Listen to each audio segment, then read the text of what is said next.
Hi, welcome back to my YouTube channel. ഇന്ന് നമ്മുടെ Leo കുട്ടൻ്റെ ബാപ്റ്റിസമാണ്.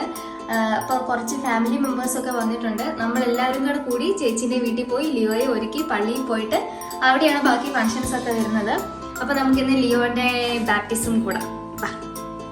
അങ്ങനെ വീട്ടിലെ ചെറിയൊരു പ്രാർത്ഥനയ്ക്ക് ശേഷം നമ്മളെല്ലാവരും കൂടെ കൂടി ചേച്ചീൻ്റെ വീട്ടിൽ ചെന്ന് ലിയോയെ ഒരുക്കി പള്ളിയിലോട്ട് കൊണ്ടുപോകണം. ലിയോ കുട്ടൻ്റെ ഡ്രസ്സും ബാസ്ക്കറ്റും ക്യാൻഡിലും എല്ലാം നമ്മൾ ഒരു ഇൻസ്റ്റ പേജ് വഴിയാണ് ഓർഡർ ചെയ്തത്. കയ്യിൽ കിട്ടുന്നത് വരെ നല്ല ടെൻഷൻ ഉണ്ടായിരുന്നു, ചേരുവോ വല്ല ഡാമേജും പറ്റുമോ അങ്ങനെയൊക്കെ. പക്ഷേ കയ്യിൽ കിട്ടിയപ്പോൾ തന്നെ നമ്മൾ പറഞ്ഞതുപോലെ തന്നെ അവർ ചെയ്തു തന്നിട്ടുണ്ട്. നല്ലതായിരുന്നു. നമ്മളവിടെ ചെന്നപ്പോഴത്തേനും ലിയോ നല്ല ഉറക്കത്തിലായിരുന്നു. അങ്ങനെ അവനെ ഒരുക്കി എടുക്കാൻ വേണ്ടി അമ്മ വീട്ടുകാർ അപ്പം വീട്ടുകാരുടെ കയ്യിൽ കൊടുക്കുവാണ്. അതാണ് നിങ്ങളിപ്പോൾ കാണുന്നത്.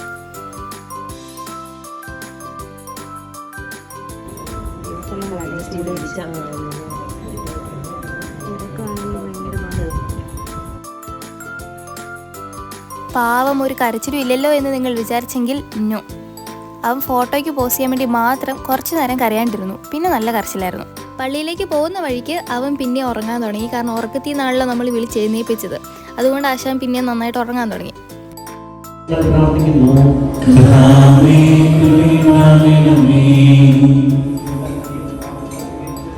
ലിയോ കുട്ടൻ്റെ തലയിൽ വെള്ളം ഒഴിക്കുമ്പോഴത്തേനും ഞങ്ങൾ എല്ലാവരും വിചാരിച്ചത് അവൻ കരഞ്ഞു പൊളിക്കുമെന്നാണ്. പക്ഷെ ഒരൊച്ച പോലും വെക്കാണ്ട് ഫുൾ ടൈമും അവൻ ഉറങ്ങി അങ്ങ് തീർത്തു. ആൻഡ് ദി ബെസ്റ്റ് പാർട്ട്, ലിയോയുടെ ഡാഡി മമ്മിയാണ് കുർബാന സ്വീകരണത്തിന് അവന് പാട്ട് പാടിക്കൊടുത്തത്.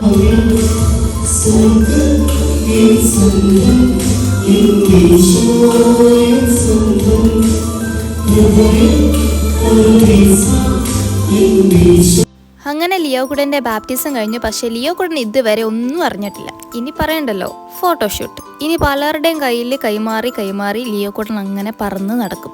ബാപ്റ്റിസം കഴിഞ്ഞാലേ കൊച്ചിന് ഓർണമെന്റ്സ് ഇടാൻ പറ്റുള്ളൂ. അതുകൊണ്ട് രണ്ട് അപ്പച്ചന്മാരും കൂടി മാറി മാറി ഓരോന്നിട്ട് കൊടുക്കുവാണ്. എന്നിട്ടും അവൻ്റെ ഉറക്കത്തിൽ നിന്ന് എഴുന്നേറ്റേയില്ല. എനിവേ പ്രോഗ്രാം അവിടെ നടക്കും. പക്ഷെ ഞങ്ങൾ കുറച്ചു പേരുടെ കണ്ണിപ്പെട്ടത് ആ കേക്കും കപ്പ് കേക്കുമാണ്. നോക്കി നിന്ന് മടുത്തപ്പോഴത്തേനും ഞങ്ങൾ കയറി അങ്ങ് അറ്റാക്ക് ചെയ്തു. കുഞ്ഞു മനസ്സല്ലേ, അതുകൊണ്ടാണ്. എനിക്കിതേ കൊച്ചിനെ ഇങ്ങനെ പിടിക്കുന്ന ഒരു ഫോട്ടോ വേണമെന്നും പറഞ്ഞ് ക്യാമറാമാനെയും കൊണ്ട് ഫോട്ടോ എടുപ്പിക്കുന്ന കൊച്ചിൻ്റെ അപ്പൻ. അങ്ങനെ ഫൈനലി നമ്മൾ വയറ് നിറച്ച് ഫുഡ് കഴിച്ചില്ല. കാരണം പാതിയും കേക്ക് കഴിച്ച് നിറച്ച് വെച്ചേക്കുമല്ലേ. മധുരത്തിൻ്റെ മത്തൊക്കെ പിടിച്ച് ഞാൻ അങ്ങനെ ഇരുന്നു. അപ്പോൾ അത്രയൊക്കെ ഉള്ളൂ. ഇഷ്ടപ്പെട്ടെങ്കിൽ ലൈക്ക് ചെയ്യുക, സബ്സ്ക്രൈബ് ചെയ്യുക. ബൈ.